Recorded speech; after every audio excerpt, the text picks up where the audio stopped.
बड़ा सुंदर प्रश्न है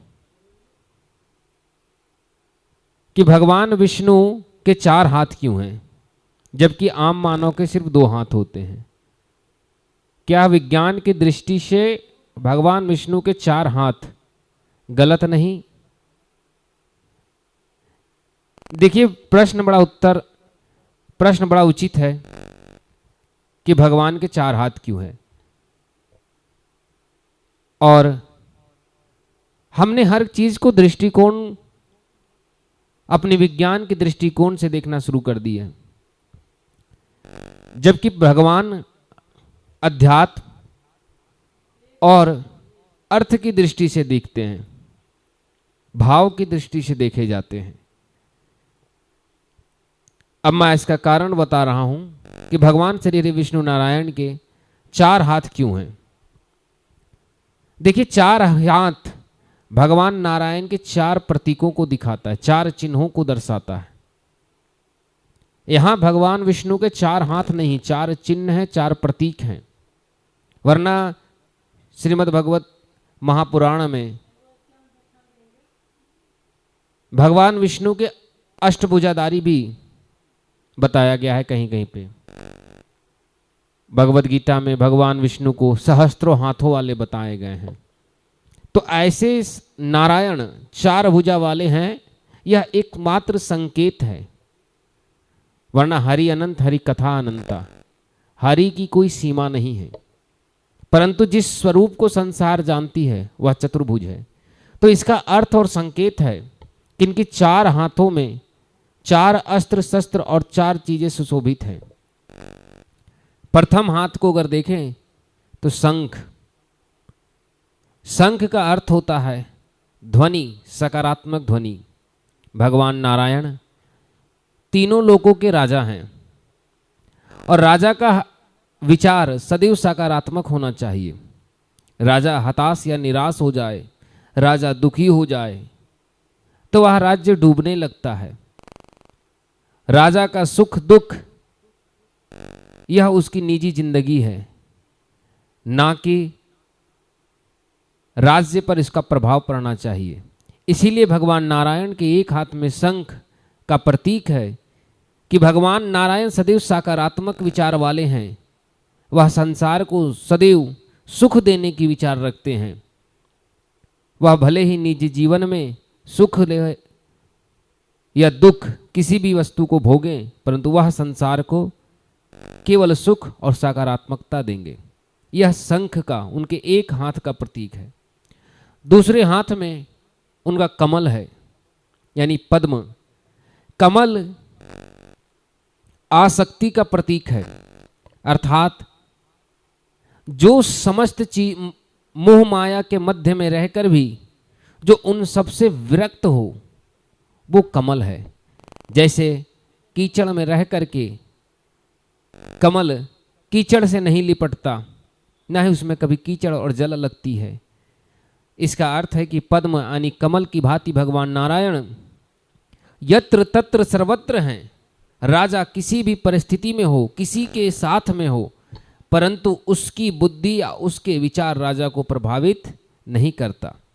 राजा सदैव अपने धर्म और अपनी विचार से चलते हैं। यही राज तत्व का प्रमाण दे रहे हैं नारायण कि भले ही राजा स्वयं दलदल में चला जाए, पर उस दलदल की प्रभाव उसके जीवन और उसकी प्रजा के मध्य नहीं आनी चाहिए। ये भगवान शंकर के पद्म का प्रतीक है, यानी कमल का। तीसरे हाथ में उनका शस्त्र यानी सुदर्शन चक्र है। अस्त्र और शस्त्र 2 होते हैं। अस्त्र का अर्थ होता है वे जो सामने से मारा जाए, जैसे तलवार, भाला और गदा। अस्त्र वैसे धातु होते हैं, वैसे हथियार होते हैं जिसे दूर से मारा जाए, जैसे तीर। और अगर भाला फेंका जाए तो वह भी अस्त्र, और साथ ही साथ सुदर्शन चक्र।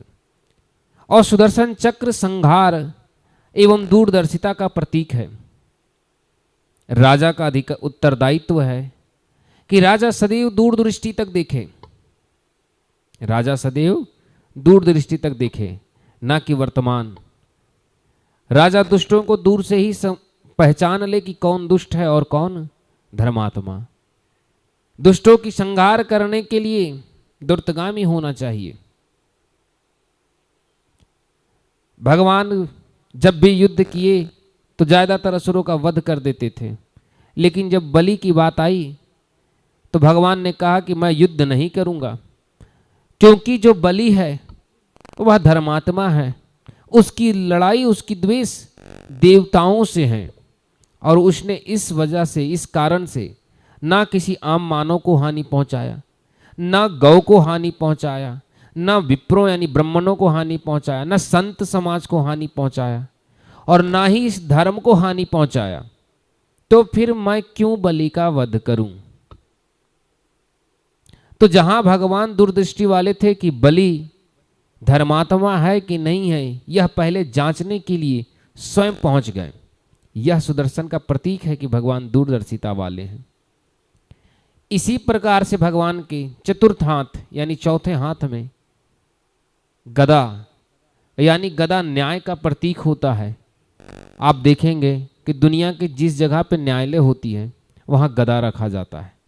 गदा दंड का प्रमाण है। गदा अस्त्रों में गदा को दंड का प्रतीक बताया गया है। तो भगवान विष्णु के एक हाथ में न्यायिक दंड है, यानी राजा को सदैव न्याय करना चाहिए, परंतु उनका दंड यानी गदा जमीन की ओर नीचे है। इसका अर्थ है कि न्याय के लिए जब भी अस्त्र उठाना पड़े या न्याय के लिए किसी को दंड देना पड़े तो पहले उसकी जांच पड़ताल हो। ऐसा ना कि किसी ने कह दिया राजा साहब फलाने ने मारा, राजा जी आदेश दिए कि जाओ उसको ये दंड दे दो, बाद में पता चला फलाने ने झूठा बोला। तो राजा इस अन्याय का दंडी होता है और राजा को इसका दंड प्राप्त होती है। इसीलिए राजा का उत्तरदायित्व है कि वह गदे को अर्थात न्याय समान रूप से करे, लेकिन जब तक प्रमाणित ना हो जाए तब तक वह गदे का प्रहार किसी पर ना करे, अर्थात न्याय का दंड किसी को ना दे। आज की भांति नहीं कि जिसके पास पैसा है वह अपराध करके घूम रहा है, जो बेचारे गरीब में हैं वह 20 साल के बाद कोर्ट से पता चलता है कि यह तो अपराध किया नहीं, कोर्ट क्षमा मांगकर छोड़ देती है। तो ऐसे न्याय व्यवस्था नारायण के पास नहीं है। इसीलिए भगवान के 4 हाथ है, क्योंकि वो राजा हैं, और राज तत्व और राजा का क्या प्रतीक होता है यह भगवान नारायण इस संसार को ज्ञान देते हैं। इसीलिए हम जब भगवान को देखें, भगवान नारायण मोह माया से परे, परंतु उनके शरीर के आभूषणों को देखें तो केवल स्वर्ण से जड़ित है, हीरे मोतियों से जड़ित है। अर्थात मैं माया से दूर रह सकता हूं, पर राजा धन से दूर नहीं रह सकती है, क्योंकि प्रजा को सुख देने के लिए धन चाहिए। भगवान को धन की कोई आवश्यकता नहीं है, ना उन्हें धन चाहिए। अगर उनके पास धन है तो बस प्रजा और संसार को सुख देने के लिए। इसीलिए भगवान विष्णु के 4 हाथ हैं, और यह 4 हाथ 4 प्रतीकों का आधार है, 4 चिन्हों का आधार है, राजधर्म का प्रतीक है। ऐसे नहीं कि राजा लूट रहा है प्रजा को। राजा अगर नकारात्मक विचार वाला हो, जैसे शंख का प्रतीक सकारात्मक हो, राजा अगर नकारात्मक विचार वाला हो तो राज्य कभी विकास नहीं कर सकती। प्रजा को सुख राजा से प्राप्त होता है, और राजा स्वयं अपने घर के दुख से दुखी हो तो प्रजा को क्या सुख देगा। इसीलिए राजा को सदैव प्रसन्न चित्त में रहना चाहिए, वरना कोई व्यक्ति, कोई प्रजा अगर उनके पास आए कि भगवान हमें सहायता चाहिए, तो पता चला कि राजा जी क्रोध में हैं, तो डर से प्रजा पहले ही भाग गई। इसीलिए भगवान विष्णु शांताकारम है, शांत स्वभाव के। ये राज चिन्हों का प्रतीक है कि राजा को किस रूप में रहना चाहिए। प्रजा अपराध भी करे तो राजा को पहले यह जानना चाहिए कि उसने अपराध किया क्यों।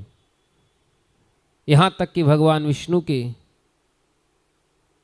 पाषाण की भांति कठोर छाती पे जब लात मार दी गई तो भी भगवान विष्णु ने प्रतिकार नहीं किए, क्योंकि वे समझ गए और कहने लगे कि गलती मेरी थी कि मैं सोया हुआ था, मैं निद्रा में था।